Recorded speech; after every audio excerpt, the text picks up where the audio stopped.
Ang Sibuto Island ay isang maliit na isla na matatagpuan sa Tawi-Tawi, ang pinakatimugang lalawigan ng Pilipinas. Narito ang ilang mahahalagang impormasyon tungkol dito. Ang Sibuto Island ay bahagi ng Sibuto Municipality sa lalawigan ng Tawi-Tawi. Matatagpuan ito sa Tawi-Tawi Archipelago sa loob ng Sulu Sea. Ang isla ay malapit sa hangganan ng Pilipinas at Malaysia, partikular sa Sabah. Isa sa mga lugar sa Pilipinas na may mayamang kasaysayan ng kalakalan at kultura. Bago pa man dumating ang mga Kastila, ito ay bahagi na ng kalakalan sa rehiyon kasama ang mga Malay, Chinese, at iba pang katutubong grupo. Ang Sibuto at iba pang mga isla sa Tawi-Tawi ay naging bahagi ng Sultanato ng Sulu.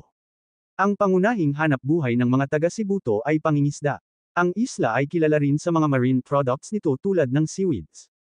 Ang agrikultura ay isa ring mahalagang aspeto ng ekonomiya ng isla, lalo na ang pagtatanim ng kopra. Ang Sibuto ay tahanan ng mga Bajau at Sama, mga etnikong grupo na kilala sa kanilang maritime culture. Ang mga tao dito ay mayaman sa tradisyon at kultura, kabilang ang mga katutubong sayaw, musika, at sining.